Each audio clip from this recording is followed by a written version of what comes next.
And now, for a very special Hallmark Channel presentation, The Devil's Grandmother. Times were tough on the old farm. Now that your grandpa's dead, I'll just plant this garden. It's all I've got left, really. A special garden. A garden of love. Hey, Grandma.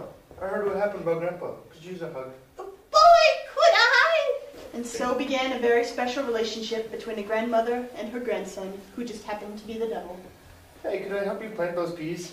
Sure, grandson. Just don't let me catch you using any of that black magic of yours. Oh, Grandma. Are your horns getting bigger? Oh, yeah, thank you. Yeah, I'm growing up. So you are.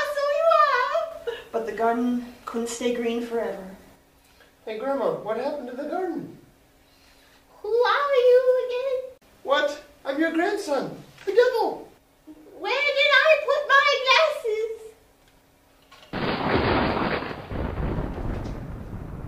I'm afraid your grandmother has Alzheimer's. No, it's not fair, Grandma. It's not fair. So they decided to go on one last road trip together. I've always wanted to see the Grand Canyon. Okay, we'll get there. Even if I can't legally drive. Earthly laws never stopped you before. Oh, Grandma.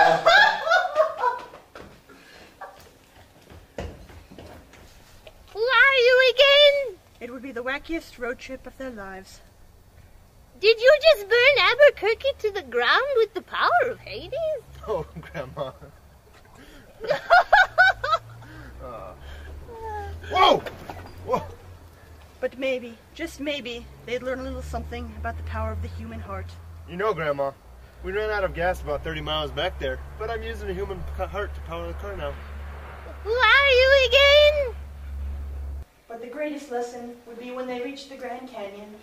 You know, grandson, me and your grandpa were simple people. We liked simple things. We were supposed to come out here for our honeymoon, but because of chores, we never made it. Your grandfather would have left this view. Well, you know I can summon him from the dead from the coyote. Wouldn't be the same. Which coyote? Oh, over here. But even very special Hallmark Channel movies have sad endings. Grandma! Grandma! She didn't make it. No! Why, God, why? Because you're the devil and I don't like you. Well, I cursed you in your kingdom! Yeah, I know that. What are you going to do about it? Your grandmother didn't have insurance, so I'm going to have to charge you her medical bills for dying, which amounts to about $23,000. I curse you then! Ah! And he shrank and shrank until he became quite small. In fact, a dwarf. Now, go work in the mine with the rest of your kind. I'm gonna go to Disneyland and work there. In one of those big costumes, where I walk around and pretend to be one of the Disney characters, but you don't know which one. So the next time you see Chippendale walking towards you at Disneyland... And I'm back to prevent lawsuits! You're too late! No! But of course, we can't really understand that story until we know where the devil's grandmother came from. Can we just pause for a second? Why? Is that really how the Brothers Grimm recorded that story? Well, that's more of a modern adaptation. You know, we took a few liberties. Okay, fine. The real story's about a couple of soldiers who sign away their souls, but the devil's grandmother feels sorry for them, blah, blah, blah, blah, blah. No one gets killed at the end. I just thought the title was funny. Fine, but now we have to try to fit that into our storyline. No problem, because long before she was the devil's grandmother, she was a little girl. Oh, I am orphaned. Oh, I am so sad. Can we pause here for just a second? Oh, I am so sad. Will you just hold on?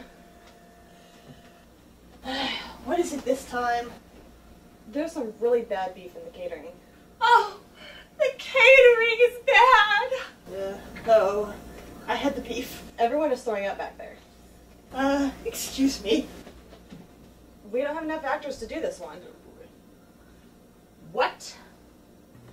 Well, I guess we could skip them then. So much for the Frog Prince, Little Red Riding Hood, and I guess Cinderella. You're not skipping it! Well, how many actors do we have left? Me? And you listen to me, you little reject from Nickelodeon. This is my chance to be a star. We are going to tell my story. I am going to get a full-length feature film out of this. And you are going to make me look good. Got it? Well, I... Got it! I will tear your tiny heart and use it as a chew toy for my full-bred miniature dachshund. Got it? Yes, ma'am. Thank you.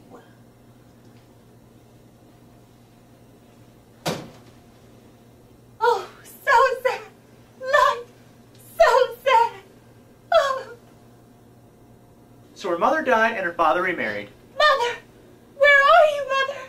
Are you dead? And the woman he married was beautiful of face but black of heart. Now Cinderella's stepmother had 2 daughters, both equally beautiful. I'm sorry. I think you got that wrong. I'm the pretty one. They're quite hideous. Says they're beautiful here too. I think I would know my story. Thank you very much. Oh, they are so mean to me. So mean. I can barely stand it. Oh, my tears. So many tears shall wash these dusty flagstones. Look what the cat dragged in. Oh. Does it smell in here, or is it just her? Oh.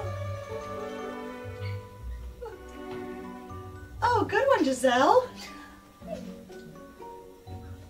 I thought you'd like that one. Oh, Cinderella, we have to go get ready for the ball. What ball? The ball being thrown by Prince Charming. He's so charming, when I see him, I just want to grab his little tights wearing his bottoms until the guards spray him with pepper spray. Can I come? Of course you can. Not come. Balls are for people who bathe. But we do have a treat for you. You're going to get us ready for the ball. Make us pretty. But make me prettier than her. I need Charming. I need him. Please. I suppose I'm going to need a lot of makeup. Cinderella dressed both her sisters for the ball. I'm so hot. I'm gorgeous. Life, so unfair. The room is spinning. Oh, why, God? Why am I just a servant? A slave? Lower than the dust. Lower than the worms that crawl beneath the dust. So low, low.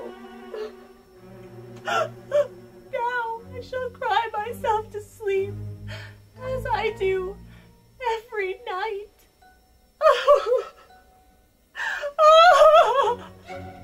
I think she thinks the Oscar committee is watching. Just then, her wicked stepmother entered. Now, Cinderella, what seems to be the trouble? Life and the misery it entails. If only my mother, my dear dead mother, were still alive, she would take me to the ball. Now, why don't you come sit on your stepmother's lap? That's weird. Get over it. Now, boy, you've really been hitting the pot roast, haven't you? You think eating dust and sleeping on the hearth would make you I'm skinny. big boned. Just then, one of Cinderella's stepsisters, Giselle, entered. Mother, are you coming? In a moment, dear. Run along. Okay, I will. But then, from the other side of the room, Cinderella's other wicked stepsister entered. I really need to be going now. You do that, witch. What did you call me? You heard what I said, witch. Oh, no, you didn't. Girls, please. You're both pretty. You're both going to the ball. So I need you to both exit without saying anything else. And so, they left. Thank you. Now, Cinderella. I am a fair wicked stepmother. So, I'm going to empty an entire dish of lentils into the fireplace. And once you pick them up, you can go to the ball. And with that, she dumped a dish of lentils into the fireplace like she said she was going to do.